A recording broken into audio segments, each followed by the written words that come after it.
Muy buenas noches a todos nuestros teleamigos y bienvenidos a esta nueva emisión de Debates UGC aquí en Teleamiga Internacional.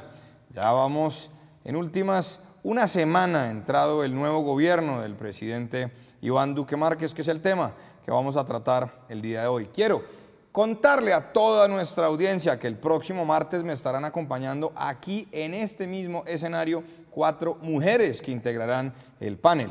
Esto para aclarar que aquí en la Universidad de la Gran Colombia siempre promovemos la paridad. Pero hoy me acompañan 4 analistas de gran trayectoria. Quiero saludar en primer lugar a Andrés Fandiño, abogado, especialista en Derecho Constitucional, magíster en Derecho Administrativo. Hemos compartido varios escenarios, no solamente políticos, en bandos diferentes, sino también en los medios de comunicación. Andrés, bienvenido a Debates UGC. Muy buenas noches, estimado rector Santiago Castro, un gusto estar acá. También saludar muy especialmente a Sergio, a Jorge y a Julián. Encantado de compartir este panel con ustedes. Mil gracias por la invitación.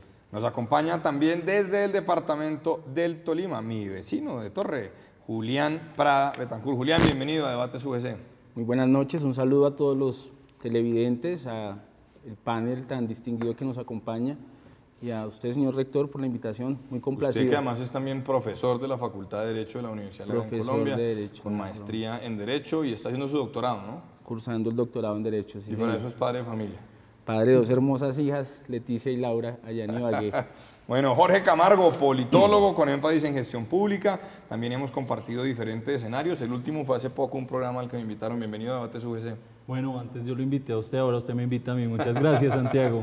Un saludo a los compañeros de la mesa y por supuesto a la audiencia de Teleamiga y la UGC. Bueno, y un gran amigo de esta casa, muy reconocido por su activa participación en los grandes debates nacionales, Sergio Fernández. Sergio, bienvenido. Santiago, muchas gracias por la invitación. Un saludo para los oyentes y para mis compañeros de panel. Bueno, hace una semana que no hubo Debates UGC, pues porque era el martes festivo, se posicionó Iván Duque Márquez. Y ha hecho un conjunto de nombramientos importantes, por supuesto, empezando por todo el gabinete. Y se ha generado muchísima, pero muchísima polémica alrededor del discurso del presidente del Congreso, de Ernesto Macías, quien en últimas compartió con la audiencia, no solamente a los que estábamos allí en la posición, sino por supuesto la transmisión en directo, un conjunto de críticas al gobierno saliente. ¿Ustedes qué opinan al respecto? Julián Prada. Bueno, pues considero yo que el discurso del presidente del Congreso, pues si bien pareciera que no fuera el escenario propicio para hacerlo, yo creo que de alguna manera era una respuesta a la locución presidencial que antecedió, donde el presidente saliente anunciaba que su gobierno había tenido una serie de consecuciones de objetivos y el Centro Democrático en cabeza del senador Macías hace ese corte de cuentas y hace como ese balance respecto de en qué estado encontraba el país. Y si bien de pronto no era conveniente por el escenario y se señala mucho que de pronto por la comunidad internacional y respecto de las personas que acompañaron la posición del presidente, creo que políticamente pues tiene una justificación y tiene un sentido, y es la razón que tiene el presidente del Senado de hacer ese corte de cuentas y de darle un estado de cuentas al país del país que estaba recibiendo. Entonces, Sergio Fernández, ¿usted está de acuerdo con eso? Pues yo creo que el discurso de Macías, independientemente de la interpretación política, de la opinión, incluso de los intereses que se le puedan atribuir al discurso, logró un efecto objetivamente incontrovertible, y es que embelleció a Duque. Es decir, al otro día la prensa, la gran prensa nacional, las portadas en todo lado era cómo es de malo Macías y cómo es de bueno Duque. Eso fue un hecho. ¿Usted cree que fue un embellecedor? Fue un embellecedor, más allá de si se pusieron o no de acuerdo. O sea, yo soy de los malpensados que creería pues, que se pusieron de acuerdo para jugar así, pero bueno, digamos que no, digamos que me equivoqué y fue un asunto del azar. Lo cierto es que embelleció a Duque. Y embelleció a Duque por la forma, pero la verdad es que en el contenido el discurso de Macías pues no se diferencia del de Duque, o es que piensan diferente, o Macías le va a negar los proyectos de ley y de reformas constitucionales a Duque en el Congreso, pues no. Ahora, también hay que decir algo, ese discurso que hace Macías, ese corte de cuentas negativo respecto al gobierno Santos,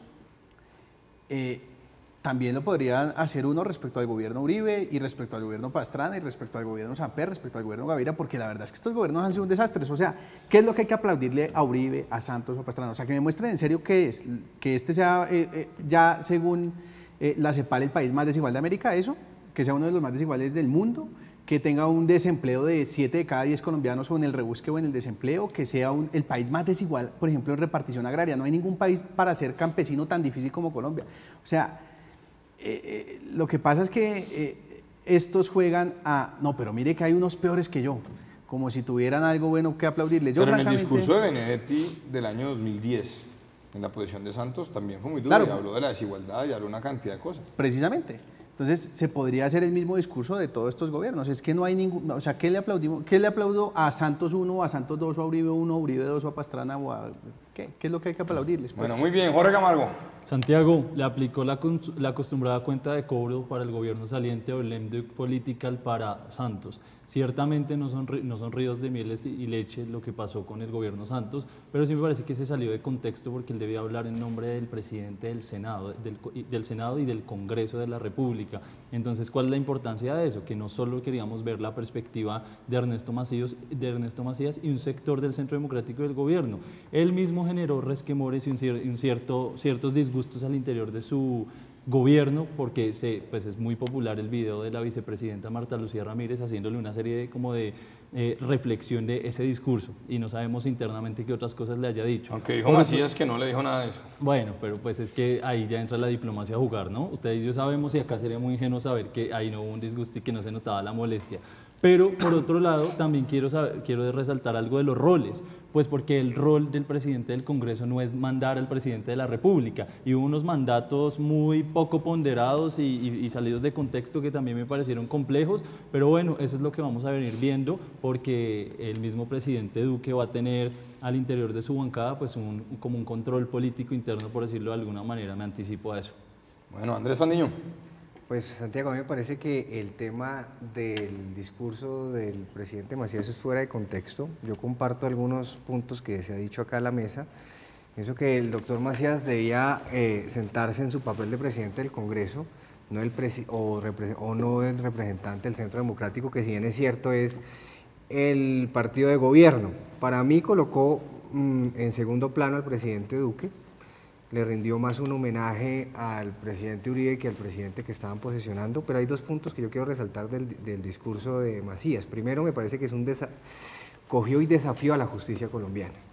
Decir que la justicia colombiana o que todos los jueces de la República sus fallos son netamente políticos, me parece que es un desafío y arremete drásticamente contra la justicia. Yo veo la justicia desde el juez promiscuo de cualquier municipio hasta el juez de la Corte Suprema de Justicia o las altas cortes, y a mí me parece que los jueces no son políticos, los jueces fallan netamente en justicia, en un acervo probatorio. Yo vengo defendiendo el tema de la justicia en Colombia, me parece que hay jueces muy valiosos en Colombia. Aquí lo que se está haciendo es criminalizando a la justicia, se está tratando de acabar los debates jurídicos al interior del país. Ya los debates no los estamos dando en los estrados judiciales, los estamos dando en los medios de comunicación, algo que me parece absolutamente lamentable. ¿Para qué formamos? Aquí muchos de los que estamos aquí sentados, o varios de los que estamos sentados aquí, somos abogados, y sabemos y muchos que son docentes, pues usted rector y usted profesor, sabe que usted hace un esfuerzo por formar a sus estudiantes, hace un esfuerzo por enseñarles lo que es litigar, lo que es formar a un abogado íntegro, para que después ellos que van a estar en las altas cortes, que van a estar en un juzgado, ahora se quieran criminalizar por ciertos supuestos que no tienen nada que ver. A mí me parece que eso es muy delicado. Y lo segundo, por no hablar de todos los temas que habló el presidente Macías, uno, el tema de la informalidad laboral. Venir a hablar ahora que la informalidad laboral en Colombia es terrible porque está alrededor de los 48, 47%. Recojo algo de lo que decía Sergio. En todos los gobiernos ha habido o ha existido una informalidad laboral y ningún gobierno se ha dedicado a bajarla. Por consiguiente, es una vergüenza tener una informalidad laboral alrededor del 48, 49%. Inclusive en el gobierno del presidente Uribe esto superior al 50%, que hace parte de un mal manejo de la economía, de un mal manejo de los gobiernos frente a la gente que se tiene que ganar la vida bajo el rebusque. Entonces no vengamos ahora que la informalidad laboral o que el tema del desempleo en el marco de la informalidad es culpa del gobierno Santos. Por favor, si es que todos los gobiernos alrededor de esta informalidad ha sido un desastre completamente. Entonces, a mí me parece que estos ajustes de cuentas a veces simplemente por un protagonismo absurdo y politiquero le hace más daño al país, lo polariza más. Frente a un discurso del presidente Duque que fue un poco más conciliador, que le tocó, me imagino, mucho más conciliador entrar a mediar ese tema. No sé si uno puede entrar a mirar si fue o no previamente acordado con él, o, en fin, uno podría sacar miles de conclusiones. Pero frente a un discurso de un presidente de las ramas más importantes que tiene el país, que es el legislativo, frente al presidente Duque hay una diferencia grandísima. Este país no está arruinado, como dice el presidente, el senador Macías. Pienso que aquí hay unos avances importantes, pero hay que entrar a mirar con lupa detalles que muchas veces la gente no conoce. Bueno, muy bien. Quiero invitar a todos nuestros televidentes hoy a que nos escriban. La última vez tuvimos algunos inconvenientes con el sonido aquí en el estudio, entonces los invito a que nos escriban al WhatsApp 322-845-8232 y también, por supuesto, que nos pueden seguir en las redes sociales, @ULaGranColombia, @canal Teleamiga, Facebook, Instagram y Twitter. Pero los invito y le pido el favor a producción que mantenga el número de WhatsApp ahí en pantalla para que ustedes nos puedan escribir todos sus mensajes, ya que en ocasiones anteriores tuvimos algunos inconvenientes con el sonido. Bueno, Duque en campaña sobre el acuerdo de paz de La Habana, que fue refrendado por el Congreso después de haber sido negado en un plebiscito el 2 de octubre del año 2016, dijo ni trizas ni risas frente al acuerdo, que había que hacer las modificaciones que fueran menester, que había que revisar la formulación de políticas públicas al respecto, etc. Y sobre eso hay dos asuntos que quisiera que discutiéramos aquí en esta mesa. El primero, nuevo comisionado de paz, alto comisionado para la paz, se posicionó el día de ayer, Miguel Ceballos, quien venía desempeñándose como decano de la Escuela de Política y Relaciones Internacionales en áreas de total transparencia. Yo trabajé con él en su momento. Fue viceministro de Justicia cuando el ministro del Interior era Fabio Valencia Cosio, doctor en Derecho de la Universidad Sergio Arboleda. Pero en el paquete de medidas anticorrupción que ya presentó al Congreso el presidente Duque, la representante del Partido Verde hoy, Juanita Gobertus, dice que en ese proyecto al parecer se incluye un mico, digo entre comillas, ella las declaraciones las dio en la W, y dice que con la revisión del artículo 122 de la Constitución, en últimas, se estaría, cito textualmente, el gobierno Duque estaría eliminando la reincorporación institucional de excombatientes de la guerrilla y los paramilitares. La pregunta es, dice Juanita Gobertos, si se trata de un mico o de un descuido. Con esas dos cosas, ni trizas ni risas. ¿Cómo ven este tema de la implementación del acuerdo, el alto comisionado y este aparente descuido del gobierno que en últimas iría en contra de eso que se acordó? Pues, en primer lugar, pues habría que decir que el alto comisionado va a cambiar de nombre. Será el alto comisionado para la legalidad, digamos, dando un enfoque distinto desde el punto de vista de lo que se tiene para el tema de... Pero sí supo que no pudieron cambiar de nombre porque es la ley, ¿no? Entonces le tocó posesionarse como alto comisionado para la paz y mirar posteriormente a ver si hacen o no. ¿Cómo le dan el enfoque? Pero digamos, el enfoque desde el punto de vista de lo que se tiene pensado para ese cargo es el que tiene a cargo el tema de la legalidad desde el punto de vista que tiene que ver con los acuerdos, es decir, desde mirar el tema de la legalidad en la implementación de los acuerdos. Respecto al tema de Juanita Gobertus, hoy se anunció que el gobierno va a retirar el paquete de reformas o iniciativas que tenía contra la corrupción para revisarlas y analizarlas y perfeccionarlas y de pronto presentarlas más adelante. Entonces digamos que ahí hay que esperar a ver qué resulta de ese análisis. Oiga, ¿y ustedes qué opinan de eso? Yo presento y ahora retiro. Pues es lo mismo que en campaña dijo, yo estoy con la consulta anticorrupción, incluso Uribe, es que Uribe votó a favor de la consulta anticorrupción y ya después de que ganaron se les olvidó la promesa y entonces ya dejaron atrás la consulta anticorrupción y presentaron un paquete chimbo para que Uribe tuviera la excusa de salirse de la consulta anticorrupción. Es un paquete de medidas ultra chimbo. Ese proyecto de ley del que estamos hablando... Remodelemos el lenguaje que si no me sanciona la ANT. Ah, bueno, listo. Entonces, para que lo digan, ese paquete de medidas que presentó Duque a nombre de la anticorrupción no sirve para nada. O sea, esa medida, por ejemplo, hablemos de esa de la que estamos hablando. Pero venga, ¿por qué no vamos al tema de la paz? Ni trizas ni risas y después vamos, porque es que pero usted ya fue el que la preguntó. No, de acuerdo. Pero venga, entonces... ¿Usted qué opina? Ni trizas ni risas. ¿Cómo ve el tema de la paz en el gobierno de Duque? Yo creo que esa paz está blindada jurídica y políticamente. Tengo amigos, otros no tan amigos y muchos malquerientes santistas y uribistas que durante estos años se pelearon duro en redes sociales, en términos personales y todo. Y yo les decía, oiga, ¿y ustedes para qué pelean si es que Santos y Uribe son la misma vaina, representan lo mismo en términos económicos, sociales y todo? Y había algunos más sensatos que decían, sí, en eso usted tiene razón, políticamente ambos están de acuerdo con el libre comercio, con las privatizaciones. Pero la paz nos distancia. Pero la paz nos distancia. Bueno, pues ahora vamos a ver que ni eso. Estoy seguro que Duque no va a hacer trizas el acuerdo de paz, entre otras cosas porque el acuerdo de paz se negoció con un delegado del gobierno de Estados Unidos en la mesa de La Habana, que era el señor Aronson. O sea que tiene la bendición del señor Obama y esa es una política de Estado de Estados Unidos, o sea, no fue de Obama sino de Trump. Fíjense esto, parece que la paz, la implementación de los acuerdos, terminó uniéndolos a todos. Porque usted acaba de decir aquí, el santismo y el uribismo ahora están unidos en el Congreso porque en última no tienen tantas diferencias, pero acabamos de ver la foto también de Jorge Robledo y de Gustavo Petro y demás. Digamos, Duque logró la unidad nacional, logró poner de acuerdo a toda la izquierda, ya están tomándose fotos después de haberse dado tan duro. Usted era un gran crítico de Petro en este espacio, pero ya están juntos. No, pues, y al otro lado también. Entonces, yo le explico. Porque oiga, nadie puede unir tanto como Duque. Yo creo que Duque pudo unir a lo peor del país, digamos, a Santos, a Uribe, pues claro, a Pastrana, ¿lo dice por Robledo y por Petro? Póngale cuidado, estoy hablando por Santos, por Uribe, por Petro. Ya, perdón, pero bueno, ¿vamos a dejar el debate o vamos a debatir? Listo, pues dígalo, ¿vamos a dejar o debatimos? Porque si debatimos, debatimos. No, yo lo digo es por Santos, por Uribe, por Pastrana, el jefe del Partido Conservador, por Santos y César Gaviria, los jefes del Partido Liberal y de la U, por todos esos que son los mismos con las mismas. ¿Y qué hemos dicho nosotros? Nosotros no nos hemos movido un ápice de nuestra posición, nosotros sí somos coherentes, no como el santismo y el uribismo. Dijimos, Uribe, Santos son la misma vaina, así que si gana Duque vamos con oposición duro contra él.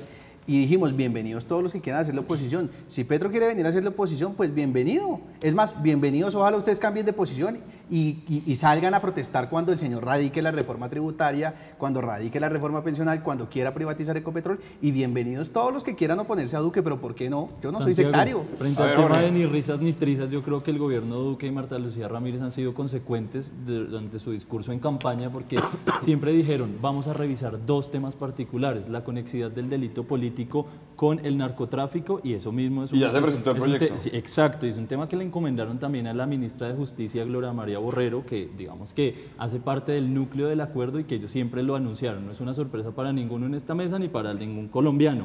Y la proporcionalidad de las penas por todo el tema de los militares y demás, ese también se está radicando y se está presentando.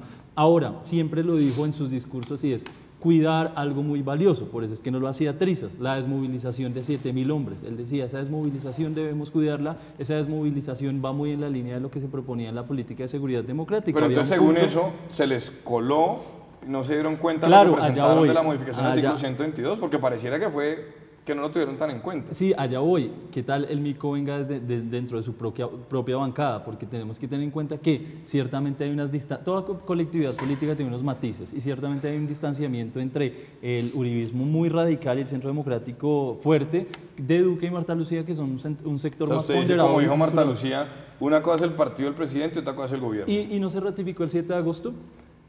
¿Sí, se lo dice por la diferencia entre el discurso y el... Claro. Bueno, y lo ratificó Paloma Valencia en esa nota de infiltrados. Claro. Exacto, también lo ratificó Paloma Valencia. Yo lo que pienso que frente al tema del gobierno Duque, el acuerdo de paz transita sobre una línea roja que hay que poner en una lupa. Primero, hay un referendo que se va a querer impulsar para derogar la JEP. Derogar la JEP me parece muy peligroso. ¿Pero usted cree que van a tener éxito? ¿Porque eso sería hacer trizas o no? Y ya Marta Lucía Ramírez dijo que no. No, por eso, pero ojalá, digamos, ojalá si lo van a impulsar o no lo van a impulsar, yo siempre he visto que a partir... Perdóneme que lo interrumpa, yo no veo que el presidente Duque vaya a apoyar esa propuesta Santiago, pero es que, y no apoyar la consulta anticorrupción. No, claro, pero le digo una cosa, es que el Partido Centro Democrático va por un lado y el gobierno va por el otro. Eso pero es lo que sí lo ven tan así. Yo lo veo así por disimular, yo no sé si es disimular, pero yo veo algunas cosas de que hay un sector radical dentro del Centro Democrático, hay un sector un poquito más moderado en el Centro Democrático, como en todo, pero el ala radical siempre ha querido derogar el tema de la JEP, no le parece conveniente la JEP. De hecho, hay un vacío muy grande normativo, ustedes lo saben, un vacío muy grande en la ley de procedimiento con el tema de juzgamiento con el tema de los militares. Hay 18 meses por delante que tiene el Congreso para legislar y eso quiero decirle que es muy peligroso. ¿Y por qué es muy peligroso? Muy peligroso porque los falsos positivos están dentro de la Jurisdicción Especial para la Paz. Hay 19 militares involucrados en este tema. Si en 18 meses no se legisla sobre el tema, la Corte Penal Internacional puede entrar a dirimir a través de una justicia subsidiaria que entra a la Corte porque tiene jurisdicción si no hay, digamos, una actuación dentro del mismo proceso, y eso va a ser muy peligroso para los militares, pero bueno, ahí hay ese vacío. Segundo, hay una propuesta de proyecto frente al tema de la Jurisdicción Especial para la Paz, frente a empezar a quitar competencias dentro de la jurisdicción, que eso siempre ha querido el gobierno Duque. En la primera parte es el tema de la conexidad con el tema del narcotráfico y el delito político, cosa que a mí me parece que no es cierta, porque la ley estatutaria está claramente definido que el narcotráfico no es un delito político, y está claramente definido ahí en la competencia personal, artículo 63 o 64 de la ley estatutaria. Entonces a mí me parece que ahí eso es una excusa para empezar a tratar de derogar la jurisdicción especial, que quiero decir una cosa, la Jurisdicción Especial para la Paz, y vuelvo e insisto, esa jurisdicción no es el Tribunal de las FARC, perdónenme, esa jurisdicción es el Tribunal de las Víctimas. Es que ese tribunal lo que va a buscar por primera vez en esta historia colombiana de conflicto es lograr establecer una verdad judicial. Ya que usted habla de la JEP y se fue por ahí, lo cierto es que tanto el presidente Duque como la vicepresidenta Marta Lucía, antes de la posesión, visitaron la JEP. Claro, por se reunieron con los tienen unos reparos. Fueron con el hoy alto comisionado para la paz, que conoce muy bien la JEP, para decir, bueno, ¿qué tenemos que hacer? Pero no nos digamos mentiras en dos temas fundamentales de la JEP.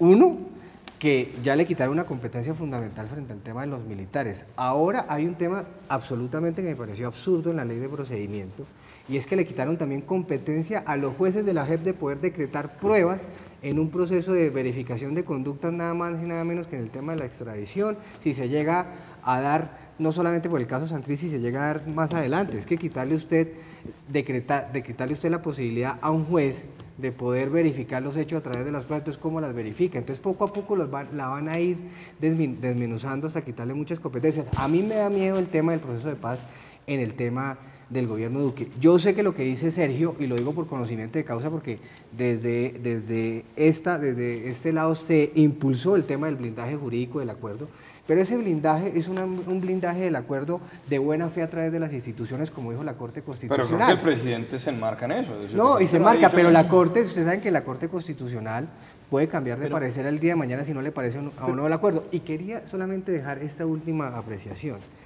Fuera o no fuera el referendo, pero digamos que se impulsara un referendo y el referendo pasara, no hay nada que hacer porque ustedes saben que el pueblo es soberano y el referendo es un mecanismo para reformar la constitución política. A mí me preocupa eso en un país tan polarizado como este, ojalá no pase. Bueno, los interrumpo porque vamos a ir a una pausa, pero para cuando regresemos quiero insistir, otro de los temas fundamentales que trató el presidente Duque y que siempre ha defendido la actual vicepresidenta Marta Lucía Ramírez es el tema de lucha contra la corrupción. Y el lunes viene la elección del Contralor General de la República en el Congreso en pleno. Nos vamos y ya volvemos aquí en Debates UGC.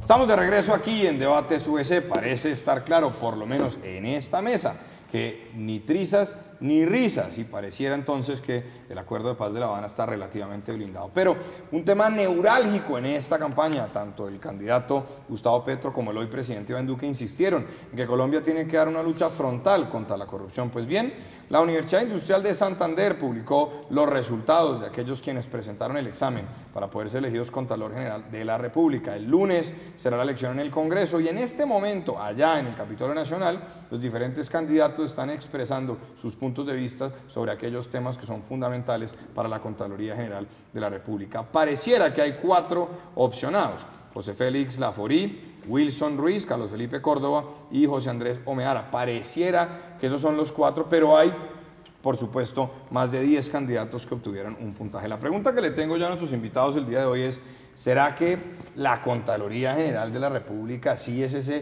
punto de partida, ese pilar pues en la lucha contra la corrupción y la vigilancia de los recursos públicos? Porque, por ejemplo, hoy en una entrevista, Juan Ricardo Ortega, exdirector de la DIAN, dijo una cosa que me pareció muy dura, la voy a leer textualmente, no digo que yo esté de acuerdo, pero esa afirmación de una persona que ocupó ese cargo, que es muy importante, director de la DIAN, pues es muy diciente. Dice: la elección de Contralor es un show para bobos, una falsa sensación de transparencia para los ciudadanos. ¿Qué opinan todos? Sergio Fernández. Arrancamos por la pregunta. Hombre, definitivamente a la Contraloría le faltan dientes. empezando porque no puede hacer control preventivo y las sanciones son sumamente demoradas, pero además es un órgano raquítico, eso también hay que decirlo. O sea, buena parte de su incapacidad tiene que ver con que es un órgano que no da para controlar el Estado. Pero es lo que hay, digamos. Entre eso y nada, pues bueno, eso y hay que ir mejorándolo. Así que juega. O sea, uno tampoco puede decir que no juega. O sea, acá un contralor puede comenzar procesos que pueden poner en jaque a un gobierno por actos de corrupción. O sea, juega y ha jugado en la historia de este país. Ahora, lo cierto es que la elección de contralor quedó amañada por el Congreso. O sea, no va a haber meritocracia en la elección del contralor y tampoco va a haber independencia. Pero hubo un examen, por lo menos. Entonces, hubo un examen y ¿qué fue lo que pasó? Que la Universidad Industrial de Santander sacó una lista de los puntajes más altos a los más bajos, y lo que uno hubiera esperado es que la comisión accidental que se creó entre Cámara y Senado elegía a los más altos, pero no, cogió a 5 de los 10 que eligió, los eligió por el puntaje, y a los otros los eligió a dedo, literalmente. Y lo lamentable de esto es que probablemente el contralor va a estar entre esos que puso a dedo. Yo hubiera esperado, y ojalá hacia eso avancemos, que tarde o temprano se creen unos mecanismos para garantizar una elección que, sobre todo, garantice meritocracia e independencia. Pero este contralor que se va a elegir no va a ser independiente.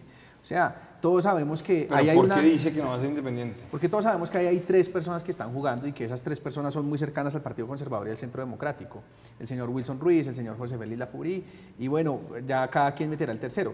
Pero lo cierto es que ahí está. A mi juicio, entre esos 2 está el próximo contralor. Lo saben los medios, lo sabe el país, bueno, en fin. Pero a ver, el diseño institucional es ese. Es ese. El Sí, Congreso en pleno elige. De manera que el que tenga mayorías en el Congreso elige el Es contralor. un cargo político. Es Entonces, que, el problema es ese. Yo no estoy de acuerdo con esa Julián. forma de Hay, elección. digamos, 2 cosas. Respecto a lo primero, pues es obviamente, ahí coincido con Sergio en el tema de que la Contraloría le hace falta realmente dientes para ser el órgano que debería ser. Y además no solamente la Contraloría General, sino también la grave situación de las Contralorías departamentales y municipales, que son entes que deberían ya estar llamados a liderar eso, y realmente su actuación es bastante deplorable. Respecto al concurso para elegir o a la elección del Contralor actual, digamos que la finalidad de la Constitución, es decir, constitucionalmente quien elige al Contralor es el Congreso, y digamos que ahí tiene un sentido político la elección de ese funcionario.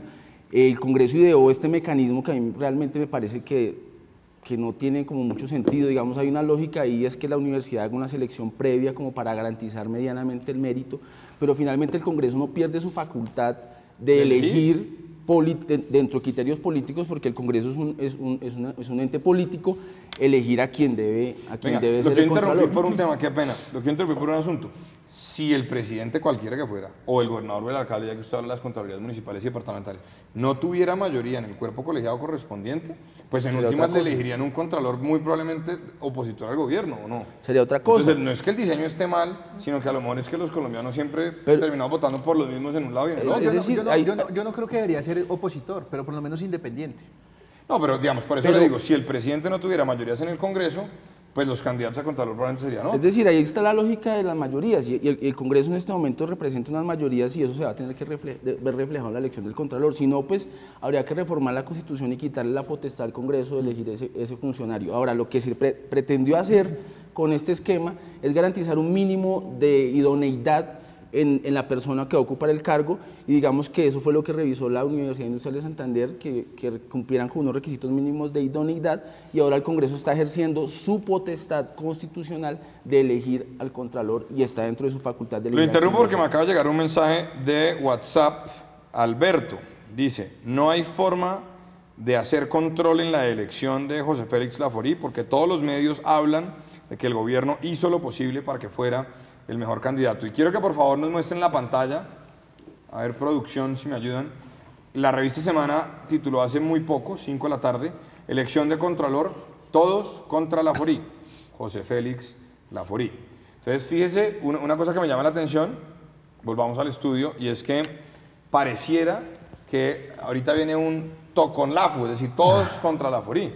Pero yo vi la hoja de vida de José Félix Lafourcade y experiencia tiene, fue vicecontralor, es decir, no les gusta es porque es cercano al gobierno, pero en ese sentido, pues los otros candidatos también. Hay varias molestias, ¿Qué va a pasar? Santiago, hay varias molestias. Primero, pues una evidente, y es que no le fue tan bien en el examen de meritocracia que lo contempla la ley 904 de servicio civil, Pues justamente. sacó que 88 puntos, fue la hoja de vida la que le bajó. No, pero bueno, sí, Es que pero en no la está prueba tan de considerado. conocimientos 88 obtuvo 88 puntos puntos. versus 150 que sacó el mejor, casi 160. De los 4 nombres que usted ponía a consideración como más opcionados iniciando este bloque, está José Andrés Humedara, que fue el primero, Felipe Córdoba, que fue el tercero, y Wilson Ruiz, que también está entre los 5 primeros. El único que no está dentro de esos 5 primeros, sino de puesto número 19, es José Félix Laforí. Entonces ahí ya entra con un manto de duda su elección. Y adicional a eso, súmele el decreto, bueno, no sé bien, en este momento se me escapa, que sacó el Senado de la República omitiendo las inhabilidades, la resolución, gracias. Justamente porque él tiene un primer grado de consanguinidad con una persona que en este momento es congresista electa, que es María Fernanda Cabal, su esposa. Entonces, por eso todos están contra Laforí, porque están viendo forzada esa elección y la opinión pública se lo está cobrando al Se cambió la gobierno. resolución, sacaron la resolución que dejaba impedido a José Félix para ser contralor y después el Congreso la cambió para que el señor pudiera ser candidato. O sea, está, a mi juicio está viciada. Pandiño. No, ahí el tema es el siguiente. A mí me parece que el problema de la elección de Contralor viene de un mal diseño de una reforma constitucional que se hizo que se llama la reforma de equilibrio de poderes. Este tema prácticamente lo que le entregó o fortaleció fue el tema mucho más presidencial en Colombia. Porque si bien es cierto, antes el Contralor se elegía de una terna de las altas cortes frente al Congreso en pleno, ahora lo que hace es prácticamente cambiar el sistema, no por las cortes, sino entregárselo a un Congreso que generalmente, pues, en algunas cosas o en los últimos años siempre ha sido del gobierno de turno. Muy difícilmente en Colombia vaya a tener un Congreso en contra. Esto lo que hace es que exista una manipulación por parte del Congreso en la elección. Aquí, como se ha expuesto, prácticamente los mejores puntajes no son los que van a quedar prácticamente definidos, como usted lo dijo en una primera parte. Bueno, por lo menos hubo un concurso, pero de nada sirve que usted saque un gran puntaje en el concurso si usted no va a estar plenamente en la lista de los 10 después de una audiencia pública. O sea, es decir, el concurso queda prácticamente un saludo a la bandera. Venga, ya que usted que habla de hay ese que tema, hacer la queda reforma un de equilibrio saludo a de la poderes, bandera porque... Para aclarar creo ese tema, que- fíjese un tema, ¿no les parece a ustedes que el asunto es ese choque de poderes que hay entre las 3 ramas del poder público más los organismos de control? Porque es que en últimas la reforma del equilibrio de poderes, sí, todos recordamos todo lo que ocurrió ahí, no se pudo reformar la justicia, etcétera, pero es que ese choque de trenes, es decir, el Congreso se siente atacado por la Corte Suprema en este caso, pero también por otros, el Consejo de Estado ni hablar, y ellos también se sienten agredidos por la clase política, entonces viene un tema de reformitis, donde terminamos en esto, entonces ya no hay una terna de las altas cortes para que el Congreso decida, que era una forma de garantizar de alguna manera esa independencia, sino que ahora es de esta manera. ¿No creen ustedes que precisamente ese choque de trenes, unos acusan a la Corte de judicializar la política y entonces estamos en un Es que el sancocho problema- muy difícil? El problema es que nunca se ha respetado la independencia judicial en Colombia. Ese es el gran debate que hay. Y uno de los puntos que Sí, siempre pero el se ha... Congreso dice lo mismo. El Congreso No, dice claro, no se por respeta supuesto. la actividad legislativa por parte de claro, la Corte por supuesto, Constitucional. pero es que el diseño institucional por parte de la Carta Política o por parte de la Constitución da que exista por parte de las cosas algún control. Entonces uno no puede decir ahora que la Corte Constitucional no ejerza una vigilancia sobre los actos reformatorios de la Constitución cuando se impulsa, digamos, una reforma a la misma. Es algo lógico y obvio que tiene que ser así. Pero segundo, frente al tema del Contralor, doctor Santiago, hay que decir una cosa, es que si usted hace un diseño meritocrático a través de un concurso, lo lógico es que los mejores puntajes en el concurso sean las personas que vayan a participar. ¿no? ¿Para qué? Sino entonces, ¿para qué usted hace el concurso? Entonces, véngale, yo le digo al profesional que nos está viendo hoy, que hubiera podido participar y se saque de 100 preguntas, saque 90 sobre 100. Es el mejor puntaje y llegue súper opcionado para ser el próximo Contralor de la República de Colombia, pero le digan, no, es que después de usted haber sacado el mejor puntaje se tiene que someter a una audiencia subjetiva por parte de los congresistas o de una comisión accidental de congresistas, que de ahí usted va a salir opcionado ante los días elegibles. Y si usted no está ahí, pues de nada sirvió que usted saque los 90 puntos. Es decir, el concurso meritocrático es un saludo a la bandera y está mal diseñado. A ver, Yo Julián. creo que hay una responsabilidad que tenemos nosotros y es de hacer claridad. Puede que haya quedado mal el mecanismo o puede que no sea idóneo. Es decir, ¿para qué crean el mecanismo si finalmente el Congreso sigue teniendo en su poder la potestad constitucional de elegir el funcionario? ¿Sí? Y hay que decir, esto no es un concurso de méritos, o sea, el concurso de méritos como concurso de méritos tiene otras características donde prima el mérito, donde hay un orden de elegibilidad y donde hay la obligación legal de elegir al primero. Pero ¿sí? claro Esto es una convocatoria donde se seleccionaron unos perfiles pequeña meritocracia respecto, sí, pero digamos no es un concurso no, de pero méritos. digamos que hay una meritocracia No, por lo menos pues decir, si usted saca buen puntaje, sí, usted sí, puede estar ahí. Yo recuerdo, yo creo que ustedes también recuerdan a Rodrigo Lara en su momento cuando se estaba proponiendo este mecanismo, decir que lo que se quería era que hubiera una selección de unas hojas de vida idóneas para que después el Congreso pudiese elegir, porque lo que el Congreso está haciendo es ejercer su facultad, no está manipulando, no está actuando de manera, digamos, abusiva, está ejerciendo su facultad constitucional y con una lógica de unas mayorías que están presentes en este momento. Ahora, sí me parece muy grave, y de verdad, y eso es algo que lo nombró Andrés con el tema de la reforma al equilibrio de poderes, el asunto de los concursos de méritos, porque finalmente también se ve golpeado el ejercicio de los concursos de méritos para acceder a la función pública, que es el mecanismo idóneo. Y por ejemplo tenemos el caso de la elección de los personeros municipales en su momento, que fue un completo caos hace 3 años, y yo lo digo por causa propia, ¿sí? Donde la gente ganó el concurso, pero siguieron vigentes regímenes de inhabilidades de la ley 136 del 94 y dio al traste con ese tipo de elecciones. Venga, le interrumpa, tenemos otro mensaje de WhatsApp de José que dice lo siguiente, dice, ¿tiene algo de malo o implicaría que se va a generalizar la corrupción que el Contralor haga parte de uno de los partidos de la coalición de gobierno? ¿Qué opinan? Pues es que realmente este es un trasfondo político, pero no se puede volver político electoral ni político partidista. Ahora, hay sí partir con el principio de la buena fe, porque la mayoría tienen pues carrera política y pertenecen a unas casas y tienen unas filiaciones e ideologías claramente identificadas. Pero eso no implica que no vaya a controlar. Exacto, eso no lo hace, eso no lo hace incapaz de asumir el rol de la Contraloría. Lo que sí me parece complicado frente a lo que usted mencionaba, y es este choque de trenes y equilibrio de poderes, pesos y contrapesos, toda esta teoría que hay en cuanto a las altas cortes y el Congreso de la República en Colombia, es que nos devolvamos a una corte obstruccionista que me acuerda a la época del expresidente Álvaro Uribe y sus 8 años. Ahí sí me parece complicado, pues porque la idea es que haya un engranaje de la institucionalidad y no justamente que se reafirme. Pero recuerde eso, es decir, la Corte Suprema se negó a elegir fiscal. Por ejemplo, punto. Corte obstruccionista. Claro, porque no siempre, quiso elegir fiscal al porque aquí presidente siempre, Uribe. como en muchos lados y en unos sistemas tan presidencialistas, tan fuertes como estos, siempre hay un choque digamos, de cortes o de freno, de contrapesos, etcétera. Pero aquí lo que yo sí quiero llamar es cuando uno hace un concurso, o sea, es decir, acá yo quiero reiterar eso, porque siempre hemos dicho, pero ¿por qué las cortes políticas? ¿Por qué tales espacios políticos? ¿Por qué no se cambian? Pero cuando hay la oportunidad de cambiar, terminamos haciéndole una compa. Por ejemplo, usted decía algo muy cierto. El representante Rodrigo Lara en su momento, cuando era presidente de la Cámara, dijo que se seleccionaban las hojas de vida. ¿Sabe quiénes me iban a terminar seleccionando las hojas de vida? Los asesores UTL, los congresistas. Eso es terrible. No estoy viendo porque no sean malos los asesores, sino que es que estamos haciendo un examen de Contralor de la República. Entonces, si nosotros contratamos o ponemos a una universidad como la Universidad Industrial de Santander a hacer este examen para que seleccione los mejores, pues yo creo que los mejores son los llamados a ocupar ese cargo, así no sea ningún político. Pero Andrés, entonces lo que habría que hacer es reformar la Constitución y quitarle la competencia al Congreso. La revisión de pero ¿quién le está quitando la competencia al Congreso? Daniel, ¿Quién le está quitando la competencia al Congreso? De acuerdo, cambiemos el método. O sea, eso es otra cosa. A partir de ahí, o sea, como está mal. ¿Cómo así que? Pero es lo que está diciendo Julián. Julián lo que dice Jorge decía, no, es que el hecho de que sea del mismo partido no quiere decir que no vaya a controlar. No, sí, puede que no.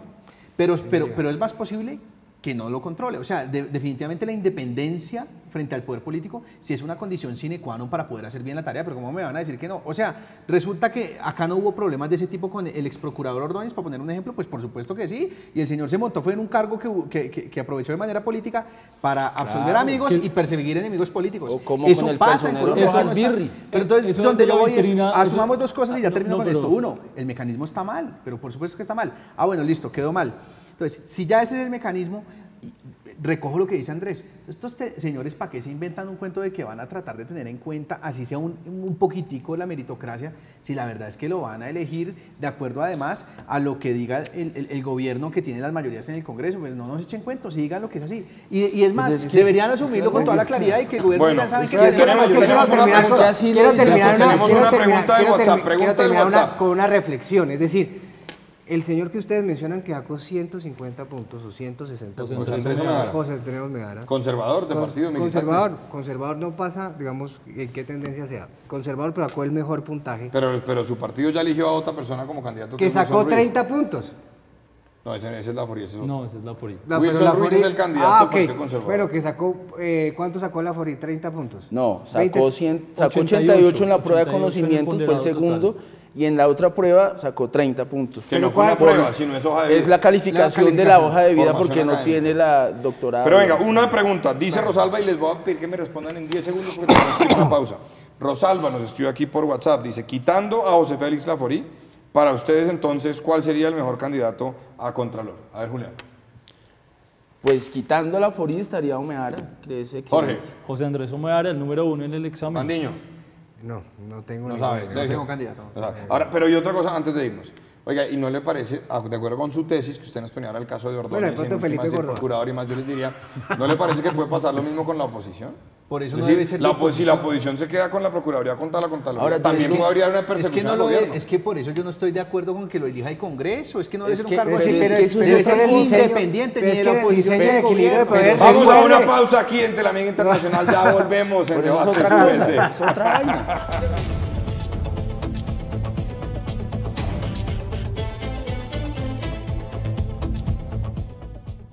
Bueno, estamos aquí de regreso en Debate UGC. Se puso muy candente esto fuera del aire, porque en últimas lo que estamos viendo es que hay un diseño institucional que valdría la pena revisar. Quiero mostrarles aquí en pantalla el resultado que publica la FM de RCN de la última encuesta con relación a la aprobación del presidente Duque. Vemos que la aprueba la gestión de los encuestados el 53%, la desaprueba el 23%, no sabe, no responde el 19% y ni aprueba ni desaprueba el 5%. Le pregunto a nuestros invitados cómo ven esta encuesta. Va una semana al gobierno, ya hicieron esta encuesta. Aquí encuestamos antes de que la gente haga cualquier cosa, pero no importa.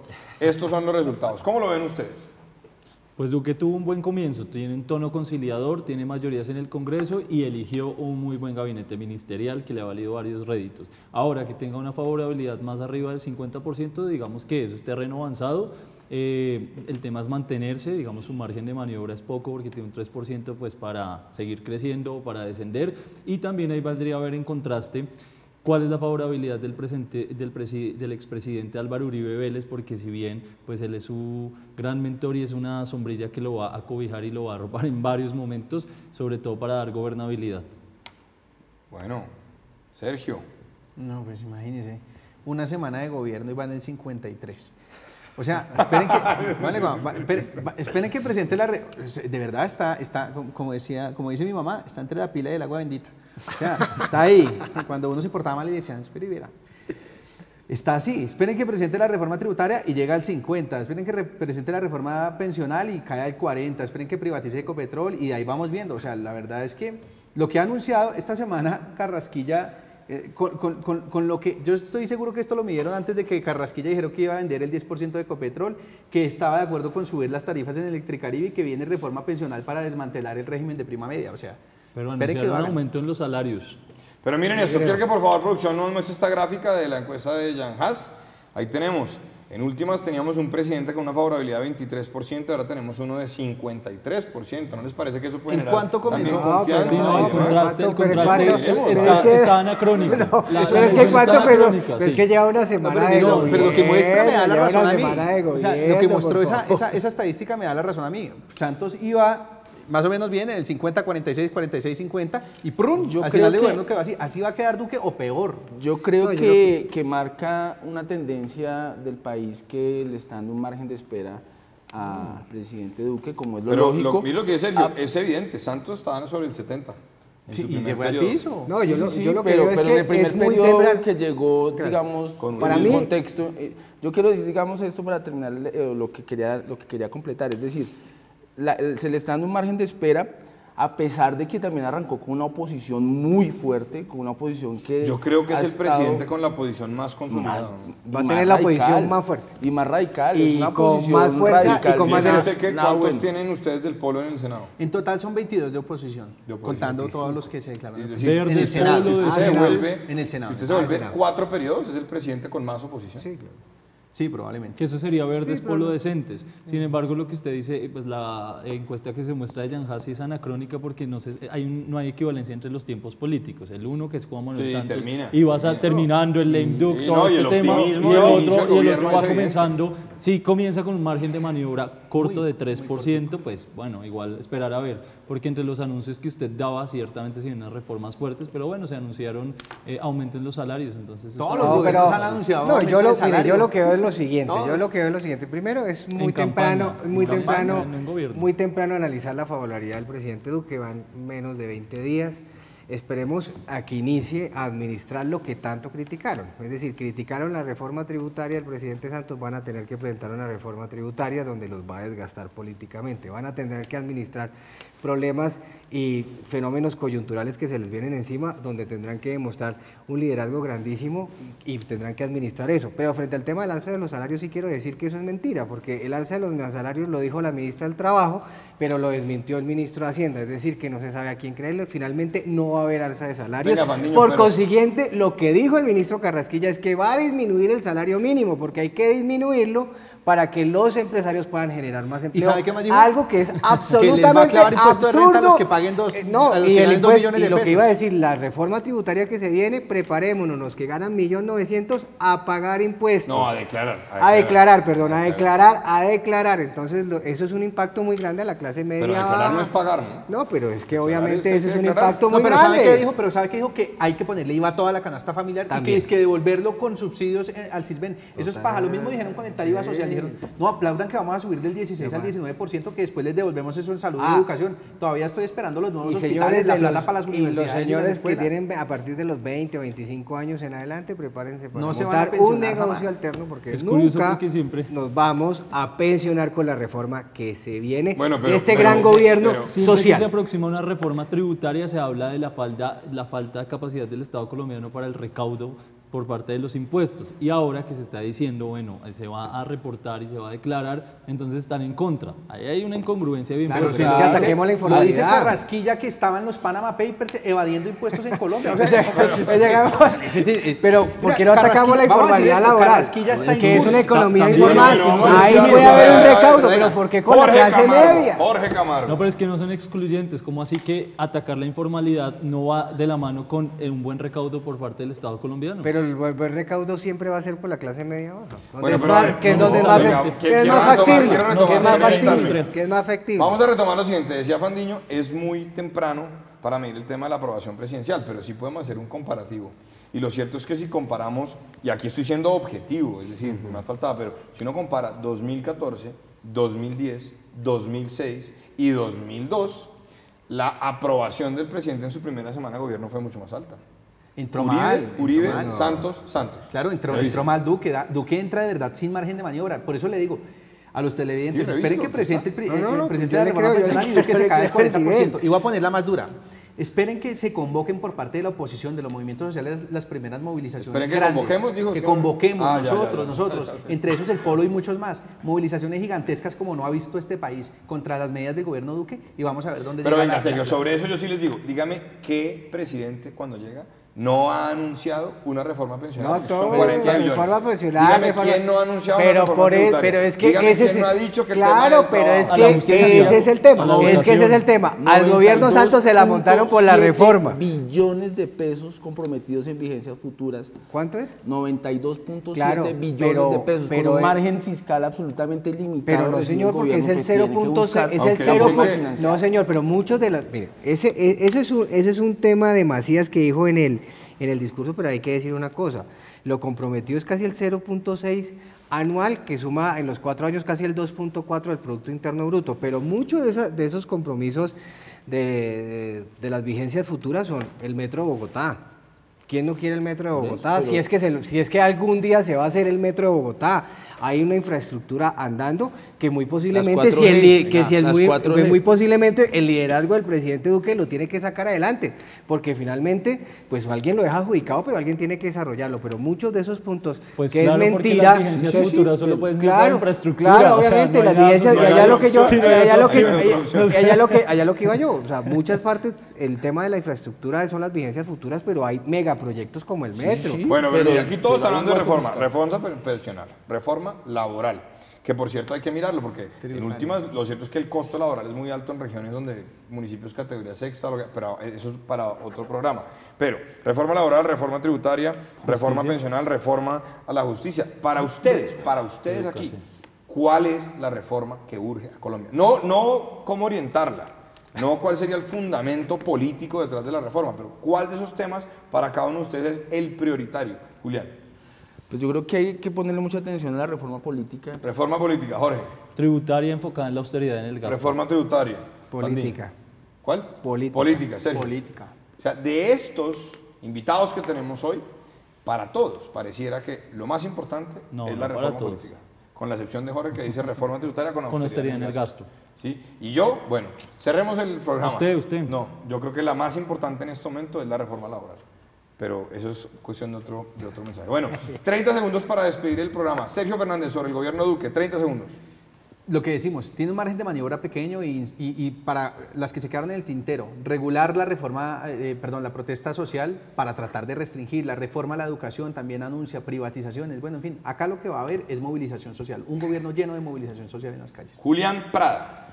Pues creo que el gobierno tiene un margen de maniobra para empezar, creo que le puede ir muy bien.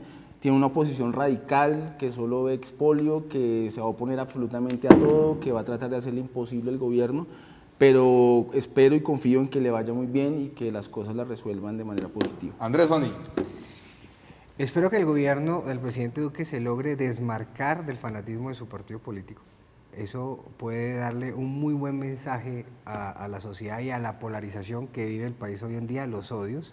Y segundo, ojalá pueda impulsar una gran reforma política donde se elimine el voto preferente, se le coloque inhabilidad de 2 periodos a participación a corporaciones públicas, ¿no? Y logremos volver a las listas cerradas en los partidos políticos. Jorge Camargo. Bueno, una reforma que me hacía falta mencionarle, me parece vital, la reforma a la justicia por cuenta de la implementación efectiva de los acuerdos de paz. Esta va a ser transversal para ese tema, ¿no? Y me parece que el gobierno Duque, lo reitero, tiene un buen comienzo, un buen tono, un buen gabinete ministerial y mayorías en el Congreso. Entonces tiene un margen de gobernabilidad interesante y de gobernanza para llegarle a la ciudadanía, al pueblo colombiano. A ustedes muchísimas gracias por habernos acompañado hoy, como todos los martes, a las 8 de la noche aquí en Teleamiga Internacional. Yo sí quiero pedirles a todos que le demos un compás de espera al gobierno. Si al gobierno le va bien al país, le puede ir bien también, en el marco de la democracia donde haya diálogo. Allá Sergio ya me está diciendo, no. Si le va bien al a Duque, le va mal al país. Y al país le puede ir mal. Ojalá que se hagan las reformas. Un margen de 100 días, por lo menos. Ojalá que se hagan las reformas que se requieran y que al país le vaya bien. A la oposición le conviene que le vaya mal. Margen de 100 días Este sin programa espejo estuvo retrovisor. buenísimo porque ni siquiera a mí me dejan despedir. Sin espejo retrovisor. Este debate va a seguir. A todos ustedes, Sin muchas espejo gracias retrovisor. por habernos acompañado el día de hoy. Como siempre, que se haga la voluntad de Dios y que la Santísima Virgen siempre esté con nosotros. Nos vemos mañana aquí en Teleamiga Internacional, como todos los miércoles, 8 de la noche, en Un Café con Galán. Muy buenas noches para todos. Pero si les hacen falta.